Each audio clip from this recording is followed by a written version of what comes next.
बहुत प्यार था। अरु, कल तुम कब आई? अरे 12 बज गए थे। सारे कैश गिनना, डिपॉजिट करना, वक्त का तो पता ही नहीं चला। आपने खाना तो खा लिया था ना? हाँ, मैंने तो खाना खा लिया, लेकिन तुम्हारे बेटे ने नहीं खाया। अरे कैसी बात कर रहे हो? 1 साल की बच्ची को क्या पता, क्यों नहीं खिलाया उसे? अरु जैसे ही अपने 1 साल के बेटे के पास जाती है, वो खुशी से माँ को चिपक जाता है। ये लो मेरा बेबी, खाना खा, खाना, मेरा बेटा। अरु प्यार से बच्चे को खाना खिलाती है। वो पूरा खाना खा लेता है।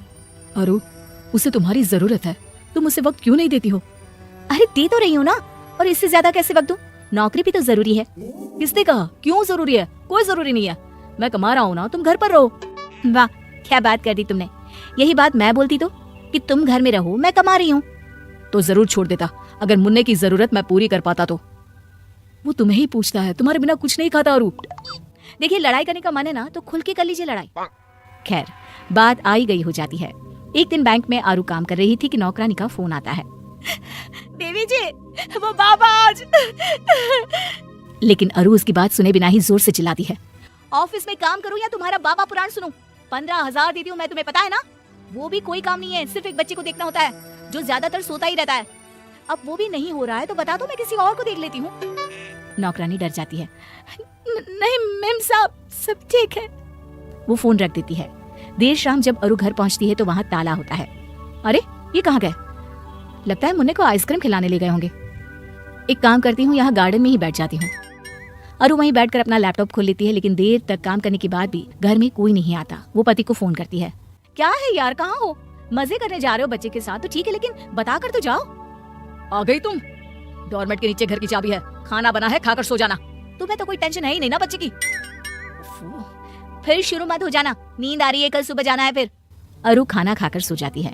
अगली सुबह वो वक्त से तैयार होकर ऑफिस चली जाती है। लेकिन अगली शाम जब फिर उसे घर कोई नहीं मिलता तो वो पति को फोन करती है। अरे यार, कहाँ चले गए तुम? बता कर तो जाया करो। अच्छा, बड़ी जल्दी याद आ गई हमारी। मुन्ना परसों गिर गया था, उसे चोट लग गई थी, मैं अस्पताल में हूँ। क्या बात कर रहे हो? कहाँ है वो नौकरानी? रुको, मैं बात करती हूँ उससे। उसने मुझे बताना भी जरूरी नहीं समझा?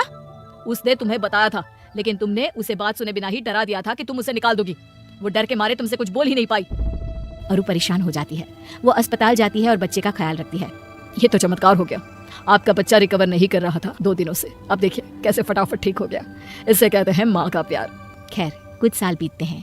मुन्ना थोड़ा बड़ा होता है। एक दिन, अरे खाना क्यों नहीं खाया? गलत बात है ना, खाना खाया करो बेटा, नहीं तो पतले हो जाओगे। नहीं माँ, मैंने खाना खा लिया, वो भी ढेर सारा। अरु को विश्वास नहीं होता। खाना खा लिया? अरे कहाँ, कैसे खाया? वो पास वाली आंटी के घर में, मैं दोस्तों के साथ खेल रहा था तो पता नहीं, मैंने वहीं पे खाना खा लिया। हाँ सच्ची ना? अच्छा, मैं आंटी को फोन करके पूछती हूँ। अरु पड़ोसन को फोन करती है। भाभी जी, वो मुन्ना बोल रहा है कि आपके घर खाना खा लिया था, सही है क्या? हाँ जी भाभी जी, उसने तो 3 रोटी खाई। बोल रहा था आंटी गरम रोटियाँ कितनी अच्छी लगती है, मेरी मम्मी तो सुबह ही बना देती है रात का खाना। भाभी जी, बच्चों को ताज़ा ताज़ा बनाकर खिलाया करिए ना। देखिए, मैं तो अपने हाथ से खिलाती हूँ। एक मिनट भाभी जी, मैंने राय नहीं मांगी आपसे, बस ये पूछा कि मेरे बेटे ने खाना खाया था या नहीं, भाषण देने को नहीं कहा था। अगले रोज मुन्ना फिर दोस्त के घर चला जाता है। आंटी, कल जैसी रोटी खिलाओ ना। पड़ोसन दिल की बहुत अच्छी होती है। वो अपने पति से कहती है, अरे देखो ना, बेचारा बच्चा सारा दिन नौकरानी पालती है, जब मूड होता है तो खाना देती है, नहीं तो बस माँ के आने के वक्त ही सारा प्यार इस पर लुटाती है। ठंडा खाना, कपड़े भी पता नहीं कैसे पहनाती है। माँ नौकरी करती है तो बेचारा सारा दिन इधर उधर घूमता रहता है। अरे कोई बात नहीं ना, तुम कुछ खाने को दे दो। बेचारा अच्छे घर का बच्चा आस पड़ोस और नौकरानी के भरोसे रहता। फिर एक रोज, माँ मैम ने बुलाया है। ठीक है बेटा, हम कल चलेंगे। मैं भी ऑफिस से छुट्टी ले लेता हूँ, क्योंकि तुम्हारी मम्मी को तो काम से जाना होगा, है ना, वो भी जरूरी। हाँ, कल एक्चुअली ना मीटिंग है, मैंने ही रखी है, तो मेरे लिए तो मुश्किल हो जाएगा। मैं लेट हो जाऊंगी तो तुम चले जाना ना, एक ही तो बात है, तुम जाओ या मैं। देखो, मेरे ऑफिस में भी बायर्स आने वाले हैं, लेकिन कोई बात नहीं, मैं 1 घंटे का एक्सक्यूज कर सकता हूँ। पति बच्चे के स्कूल जाता है, जहाँ टीचर उसे मुन्ने की ढेर सारी कमी, कॉन्फिडेंस का लेवल लो होना बताती है। पति घर आकर अरु को बताता है, अरे यार, ये स्कूल वाले भी ना बस बच्चों के पीछे पड़े रहते हैं, इग्नोर यार। लेकिन ऐसा होता नहीं। अब पड़ोसन का प्यार मुन्ने को भाने लगता है और अरु अपने बच्चे से दूर होने लगती है। उसके बर्थडे के दिन, अरे भाभी जी, मैं आपके बेटे को पार्टी के बाद घर छोड़ दूंगी। अरे नहीं, वो तो मुन्ने से इतना प्यार है कि मैंने सोचा मैं भी बर्थडे में आ जाऊं। आपकी मदद कर देती हूँ बच्चों को खाना सर्व करने में। पड़ोसन मुन्ने के बर्थडे में रुक जाती है। अरु जैसे ही मुन्ने को कपड़े पहनाने लगती है, मैं नए कपड़े आंटी के हाथ से पहनूंगा।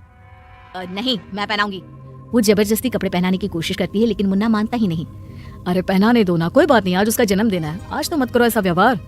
अरु कपड़े पड़ोसन को दे देती है। फिर पार्टी शुरू होती है जहाँ केक काटने के वक्त नहीं नहीं, मैं आपके हाथ से नहीं, आंटी के हाथ से केक कटवाऊंगा। आंटी। वो रोने लगता है।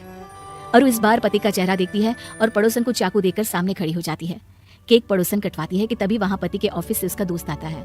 वो पड़ोसन को ही माँ समझ लेता है। नमस्ते भाभी जी, बच्चे का जन्मदिन मुबारक हो, ये लीजिए छोटा सा तोहफा। अरे नहीं नहीं, गलती हो रही है आप लोगों की। भाभी जी मैं हूँ, ये नहीं। लेकिन वो देखते हैं कि मुन्ना उसी से चिपका खड़ा होता है। अरु समझ जाती है कि गलती कहाँ हुई है। फिर अगले दिन, अरे अरु, तुम घर पर, ऑफिस नहीं गई? मुन्ने का टिफिन तैयार कर रही हूँ। उसे स्कूल आज से मैं ही छोड़ने और लेने जाऊंगी। आप बस को मना कर देना। और ऑफिस? जाऊंगी ना, लेकिन वक्त से आऊंगी भी और वक्त से जाऊंगी भी। नौकरी करना मेरा फैसला है और मुन्ना मेरी जिम्मेदारी। दोनों का तालमेल अब मेरी टेंशन। चलो ये लो अपना